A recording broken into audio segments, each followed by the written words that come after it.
Salut la gang! Aujourd'hui, j'aimerais vous présenter une couple d'outils que plusieurs d'entre vous connaissez peut-être déjà, mais au cas où que non, je vais vous montrer des trucs qui pouvaient vous aider dans votre salle de classe et alléger vos tâches pédagogiques. Donc, j'espère que ça vous semble utile. N'hésitez pas à la fin de la présentation, si vous venez me voir poser des questions. Si je peux t'aider, ça va être mon plaisir. Commençons. Donc, commençons avec une option qui se fait à travers de Gemini qui est assez intéressante et qui est pertinente, d'après moi. J'avoue que ceci, c'est José qui est venu me poser une question à propos de comment alléger la tâche pour faire des Google Slides. Parce que souvent, c'est très lourd, tout taper les trucs, mettre les images, ta. Donc, à travers de Gemini, qui est parti de la suite Google, on peut faire vraiment des slides très facilement, soit de sites web ou de documents Docs que tu as déjà créés dans ton Drive. Donc, comme exemple, par exprès, j'ai un site ici sur les grenouilles, les Frog Fun Facts, parce que tout le monde aime les grenouilles, et bien sûr, c'est en anglais. Donc, je vais copier le lien, et je vais simplement demander à Gemini créer une présentation Google Slides avec image en utilisant ce site comme référence. Vraiment, là, je pourrais mettre n'importe quoi, mais je le mets. Je pourrais aussi dire combien de slides que je veux, s'accentuer sur n'importe quoi, peu importe. J'ai juste mis ça. Et comme j'ai mis mon prompt en français, sans que je le demande, il devrait en principe le faire en français. Donc, je le fais comme ceci. J'attends un petit peu.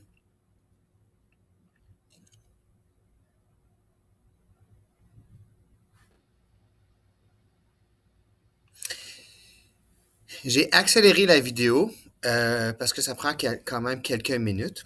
Et on peut voir ici qu'on a une belle présentation de 14 diapositives à propos du site en français avec images.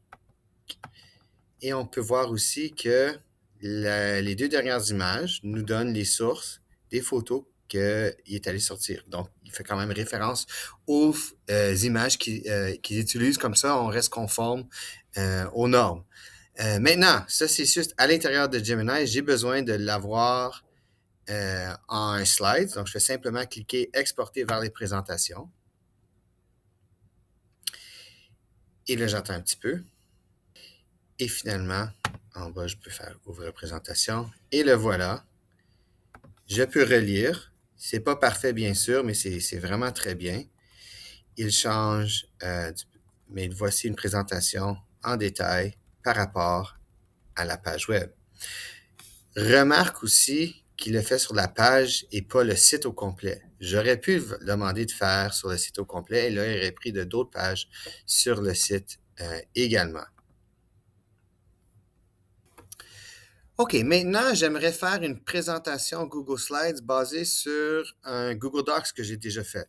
Donc ici, j'ai pris un document que j'ai fait pour mon cours d'English 9e, basé sur le cours récit, les short stories, et j'aimerais avoir une présentation Google Slides.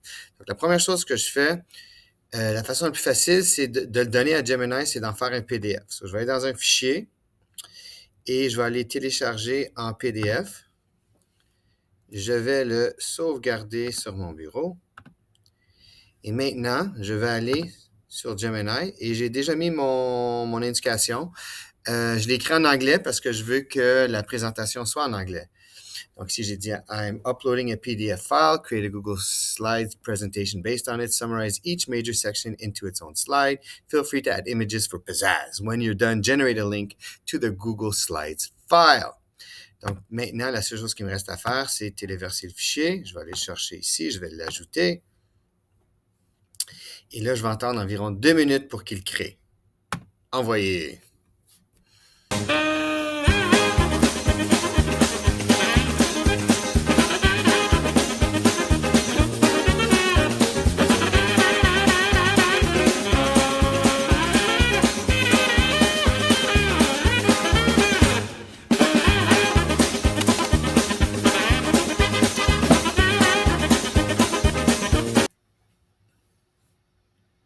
OK.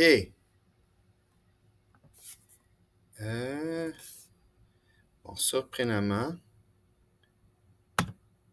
il nous a pas créé. Pas grave, tu n'as pas fait directement un lien pour le truc, mais je vais le faire exporter vers les présentations.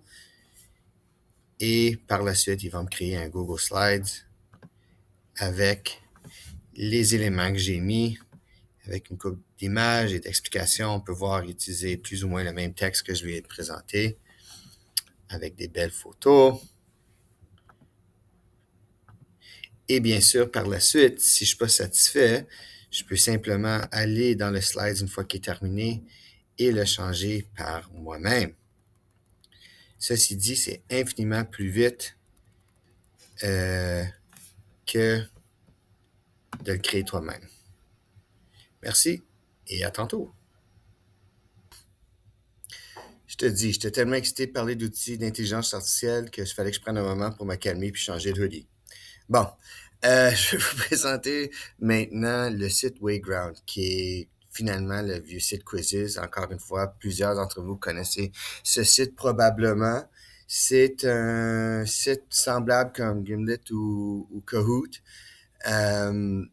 Qu'est-ce que j'aime de ce site-là, c'est que l'élève fait les questions à son propre écran dans un ordre aléatoire, plutôt qu'avoir des questions comme Kahoot devant la classe. Et aussi certains éléments de jeu que le prof peut faire pendant qu'il fait le jeu.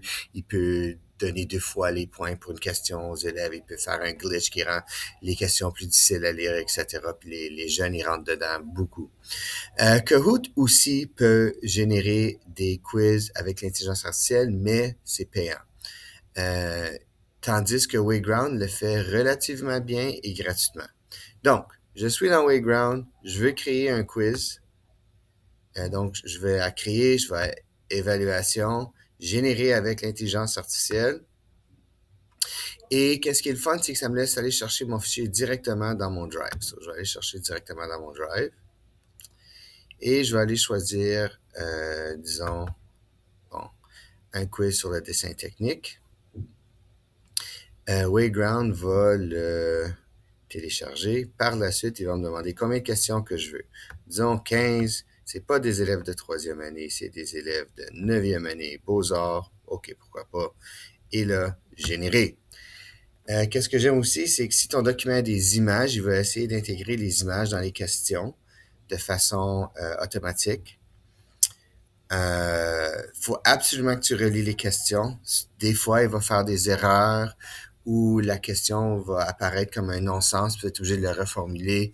Mais ça te fait un excellent squelette et ça te sauve beaucoup de temps à être obligé de taper chaque question, chaque réponse toi-même. Donc, on va juste attendre un petit moment qu'il termine. Ça prend quelques moments, pardon.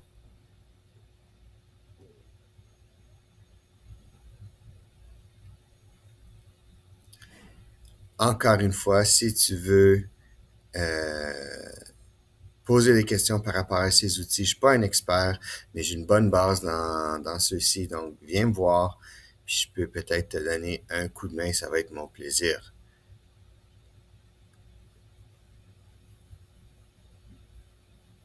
OK. Donc, on dirait qu'il a terminé.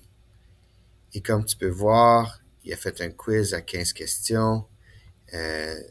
Puis là, je dois réviser comme exemple celui-ci. Il n'a pas bien importé l'image, mais dans le prochain, il l'a bien importé, etc. Donc, tu peux faire le tour. Ça te donne un quiz fait beaucoup plus vite que si tu l'as tapé toi-même. On me demande souvent, y a-t-il des outils pour aider à la correction, pour alléger la tâche lourde qui est la correction chez l'enseignant? Il existe, comme on voit, beaucoup d'outils pour la création de contenu, pour créer des présentations, des images, des idées, des quiz, ça, il y en a en abondance. Correction, il y en a un petit peu moins, mais ça existe. Puis il commence à en avoir de plus en plus pour des outils intelligence artificielle faits à l'extérieur d'un chatbox. Avant de vous présenter le prochain outil, j'aimerais faire un rappel que comme professionnel, vous devez faire la vérification des outils que tu utilises, comme on dit aux élèves.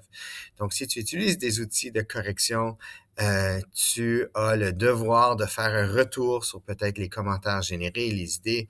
Est-ce que tu en es d'accord? Et pas te fier uniquement là-dessus. Tu dois aussi faire ta propre correction, à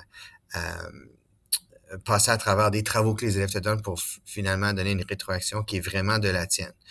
Ceci dit, certains outils peuvent être un point de départ pour ces commentaires et surtout pour ouvrir des questions de réflexion par rapport à l'élève pour faire un retour. Donc sur ce, j'aimerais vous présenter Brisk.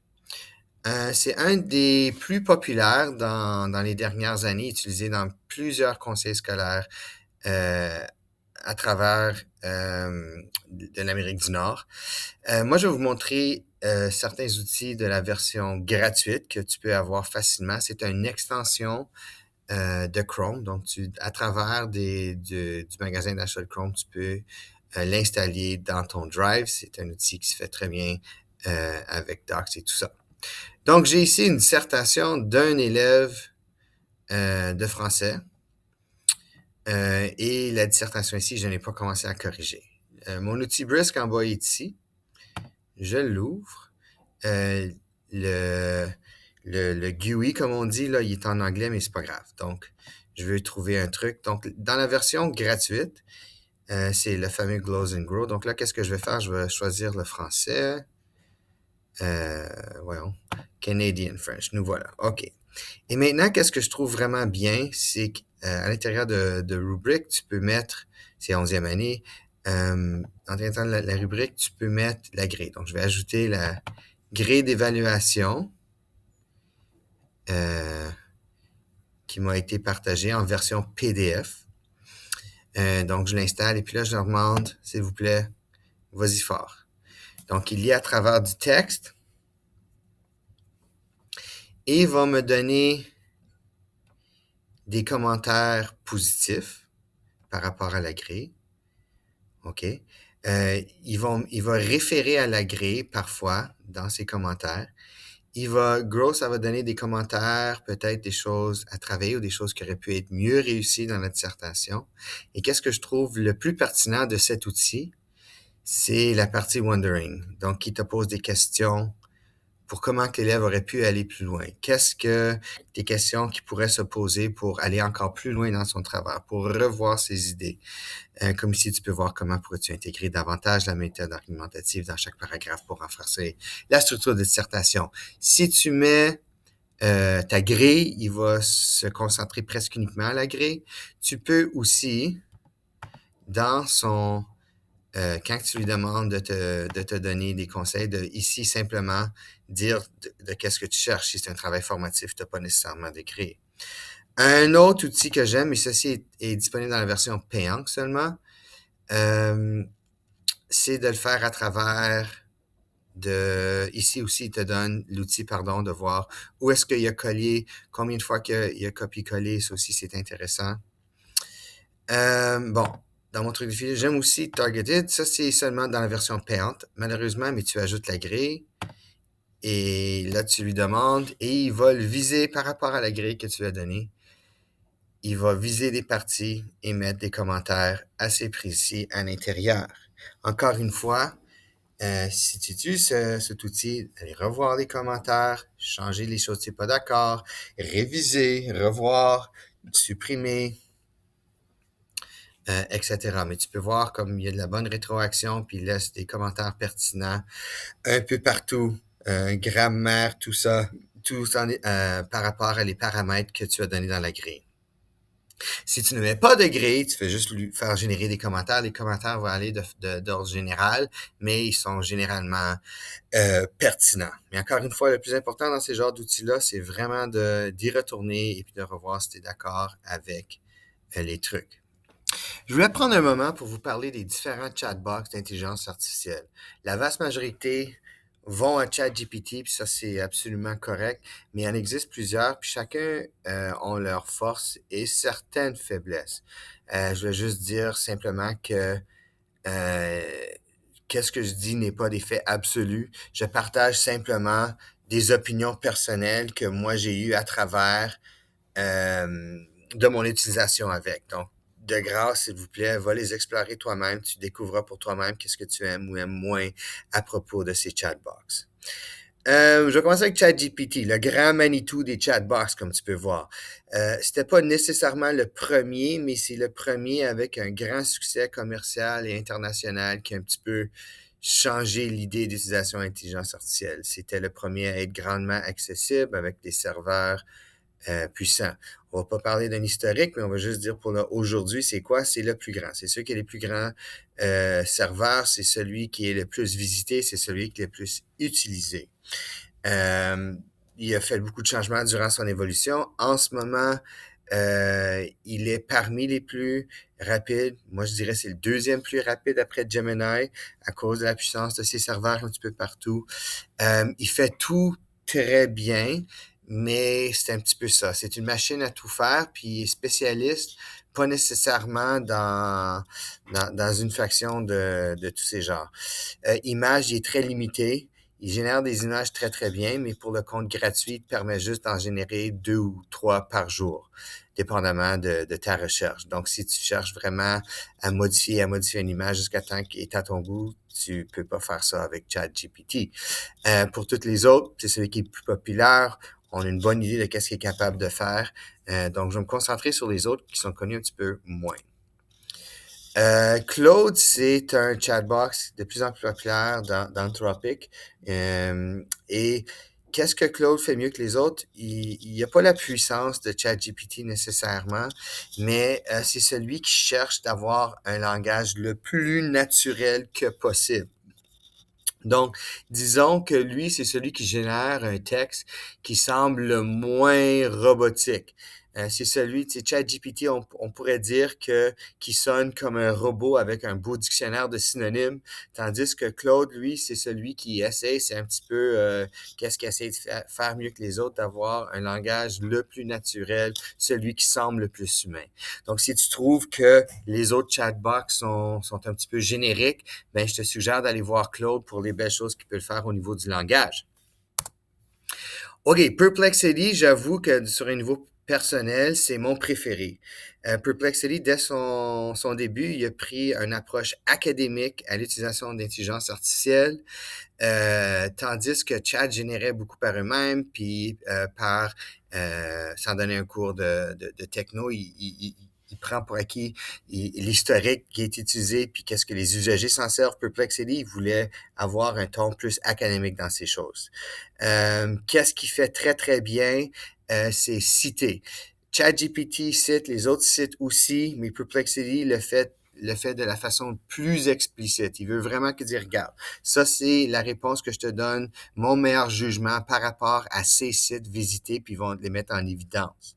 Il génère des images bien aussi, mais encore une fois, c'est très limité, 2 ou 3 par jour sur le compte gratuit. D'après mes recherches, ça ne s'applique pas à tout le monde, mais toutes les chatbox peuvent générer du code comme de programmation. Perplexity, c'est celui qui réussit le plus facilement. ChatGPT, rarement est-ce qu'il donne un code fonctionnel si tu demandes des choses plus compliquées. Perplexity est capable de créer du code avec beaucoup plus de langage, avec beaucoup plus de succès que les autres chatbox. Encore une fois, ça c'est simplement d'après mes expériences personnelles. C'est le chatbox que moi je me sers le plus souvent. Gemini, OK, le petit bébé du conseil. Comme on sait, Gemini, en ce moment, est débloqué pour les enseignants, mais pas pour les élèves. Une chose que Gemini fait très, très bien et un peu pratique pour nous autres, c'est la création d'images. Il y a essentiellement pas de limite par jour d'images que tu peux créer. On peut aller jusqu'à 100, 150, dépendamment des recherches, qui est infiniment, ben pas infiniment, mais beaucoup plus que les autres qui d'habitude se limitent à 2 ou 3 images par jour. Et là, par la suite, on peut attendre 24 heures. Donc, Pour la création d'images, c'est très fort. Donc, tu demandes une question, peu importe au prompt, même si c'est absolument ludique, comme, je sais pas, un dinosaure qui se bat contre le Père Noël. Puis là, tu peux faire des modifications. OK, c'est bien, maintenant, rends le dinosaure plus bleu ou ajoute une guirlande ou peu importe qu'est-ce que tu fais.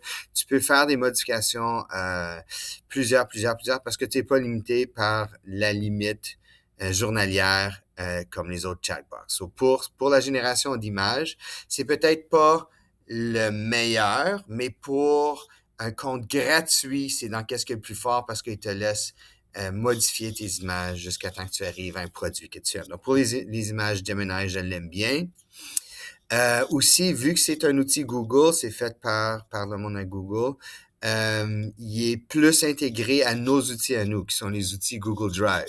Donc, souvent dans les autres chatbox, tu peux leur intégrer avec tes trucs de Drive, mais il faut toujours que tu le changes en PDF avant de l'offrir à Gemini. Tandis que Gemini est un petit peu plus ouvert à l'idée d'utiliser des fichiers directement de ton Google Drive. Donc, il est un petit peu plus flexible à ce niveau-là. Donc voilà, c'est ce qu'on y est pour les chatbox. J'espère que ça vous donne une petite idée. Encore une fois, je suis pas un expert, mais si tu veux en jaser, viens me voir, ça sera mon plaisir de donner des suggestions.